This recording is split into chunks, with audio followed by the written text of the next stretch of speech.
এই প্রজন্মের ছেলেমেয়েরা যখন কোনো বিষয় নিয়ে ট্রল করে, মিম বানায় অথবা এটা নিয়ে কমিক্স তৈরি করে, তখন আপনি এটা বুঝতেও পারবেন না এই বিষয়টাকে ওরা সত্যি সিরিয়াসলি নিয়েছে।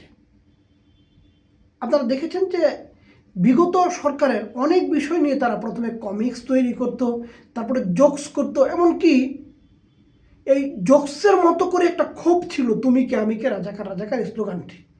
সুতরাং এখন এই যে গুপ্ত বিষয়টি নিয়ে যেভাবে পরিস্থিতি উত্তপ্ত হচ্ছে, কিন্তু আমরা দেখতে পাচ্ছি যে এই প্রজন্মের একটা অংশ এটাকে নিয়ে তারা মিম করছে, ট্রল বানাচ্ছে, মানে এমনভাবে তারা এটা নিয়ে খেলছে, মনে হলো যেন তাদের কাছে এটা একটা গুপ্ত গুপ্ত গুপ্ত গুপ্ত এটা একটা খেলার মতো জিনিস।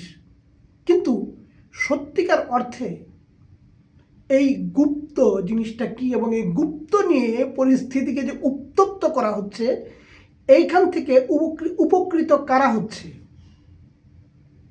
এখন সেই তাদেরকে উপকৃত করে দেওয়ার ম্যান্ডেট নিয়ে কি বাংলাদেশে কেউ নির্বাচনে জিতে এসেছে কিনা, এই ধরনের মানে অযথা বিতর্কে যাওয়ার কোনো সুযোগ নেই।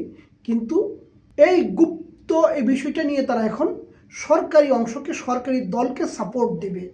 সাপোর্ট দিয়ে তারা সেটা বিরোধী দল, বিরোধী ছাত্র সংগঠন, সাধারণ ছাত্রদেরকে বিরোধী ছাত্র সংগঠনের মনে করে তাদের উপর হামলাকে তারা খুবই উৎসাহ দিবে, এবং আপনারা সেটা ফেসবুকে সে টের পাচ্ছেন। এরপরে যখনই সাধারণ ছাত্রছাত্রীরা বিরক্ত হয়ে এবং এই বিষয়টা নিয়ে ত্যক্ত, বিরক্ত এবং উত্তপ্ত হয়ে যখন পাল্টা প্রতিরোধ গড়ে তুলবে, তখন কিন্তু সাথে সাথে এখন যারা তালিয়ে বাজাচ্ছে ওরা তখন সাধারণ ছাত্রছাত্রীদের সাথে গিয়ে যোগ দিবে।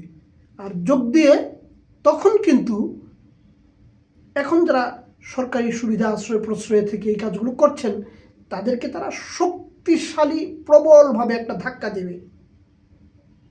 সহজ সমীকরণ, বুঝলে বুঝপাতা, না বুঝলে তেজপাতা। সুতরাং এখন আমি বলবো উভয় পক্ষকে সাবধান হন, সতর্ক হন এবং নিজেদের ভালোটা সবার আগে বুঝুন। ওটা পাগলেও বুঝে।